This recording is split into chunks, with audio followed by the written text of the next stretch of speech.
युग काल में जन्म ले लेता है। अगली जिज्ञासा सिद्धांत जैन सूरत से नमोस्तु निवेदित कर रहे हैं। हमने कई बार सुना है कि किसी संत या गुरु के दर्शन मात्र से रोग दूर हो गया, मन शांत हो गया या कोई असंभव कार्य सहज हो गया। क्या यह केवल श्रद्धा है या कोई सूक्ष्म दिव्य ऊर्जा का संचार? क्या मुनिराजों के पास कुछ ऐसी ऊर्जाएं होती हैं जो आत्मा पर प्रभाव डालती हैं? नमोस्तु गुरुवर। ये श्रद्धा का विषय नहीं है, ये वास्तविकता में घटित होने वाली घटनाएं हैं। जैन शास्त्रों में वर्णन आता है, ऐसे रिद्धि संपन्न मुनिराज होते हैं जिन्हें औषध रिद्धि होती है। औषध रिद्धि वो कहलाती है, जैसे नमो विप्रुष औषधि रिद्धिधारी मुनिराज, उनके लिए नमस्कार हो। नमो जल औषधि, नमो मल औषधि, नमो विप्रुट औषधि, नमो सर्वौषधि, नमो आमर्ष औषधि, नमो आशी विषाणम, नमो दिट्ठि विषाणम। अर्थात ऐसे मुनिराज होते हैं जिनके शरीर से निकलने वाला पसीना भी औषध का काम करता है, जिनके शरीर से निकलने वाला मल भी, थूक भी, मूत्र भी, कान से निकलने वाला मल भी औषध का काम करता है। नमो आमर्ष औषधि रिद्धिनम, यानी जिनके शरीर से स्पर्श की हुई हवा जो है वह भी औषधि का काम करती है। नमो आशी विषाणम, मुनिराज ने आशीर्वाद के लिए हाथ उठाया तो उस आशीर्वाद के हाथ से ही सारी विघ्न बाधाएं अपने आप दूर हो जाती हैं।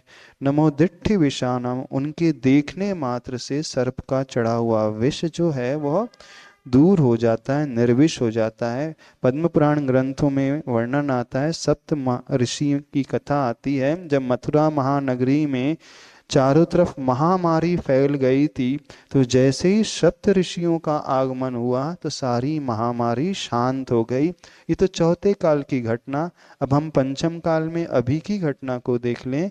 जब आचार्य भगवान थे तो जहाँ आचार्य भगवान जाते थे, जो लोग बड़े बीमार, कई कैंसर पेशेंट, कई लाइलाज बीमारी से ग्रसित, आचार्य भगवान के पाद प्रक्षालन करके उनका गंधोदक वो अपने माथे में लगा लेते थे। उस गंधोदक से कईयों की बीमारी ठीक हो गई।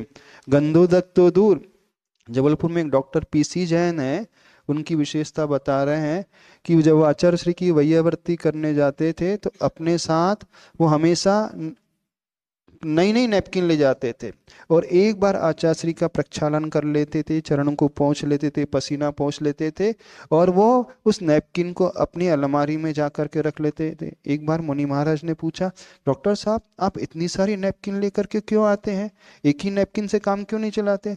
तो बोले, महाराज जी एक रहस्य की बात मैं बताता हूँ, मेरा हॉस्पिटल है, तो जिस हॉस्पिटल में जो पेशेंट आते हैं, जिस बेड पे वो रहते हैं, मैं उनके पास उस नैपकिन को रख देता हूँ।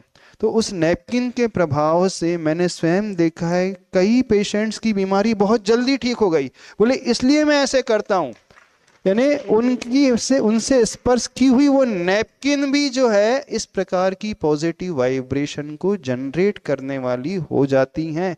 तो ये वास्तव में होता है। ऐसे कैसे होता है कि उन महामुनिराज की तपस्या का, साधना का प्रभाव है, उनकी करुणा की भावना का, संवेदना का प्रभाव है। वे महामुनिराज हमेशा अपाय विचय धर्म ध्यान की भावना को भाने वाले होते हैं। यानी समस्त संसार के प्राणियों के दुख कष्ट दूर हों, ये अंदर से भावना भाने वाले होते हैं। तो जो जितना उत्कृष्ट दर्जे का साधक होता है, जब हृदय से कल्याण की भावना भाता है तो उस भावना से उन्हें रिद्धियां प्रकट हो जाती हैं और इन रिद्धियों के प्रताप से उनके शरीर से स्पर्श की हुई हवा, उनका मल मूत्र आदि सारे रोगों को दूर करने वाला हो जाता है। तो ये पंचम काल में भी ऐसी घटनाएं देखी गई हैं। तो ये वास्तव में घटने वाली घटना है। जैसे रेकी कहा जाता है, वैसे ही ये बिना अपेक्षा के, बिना आकांक्षा के स्वयं काम करने वाले कार्य होते हैं।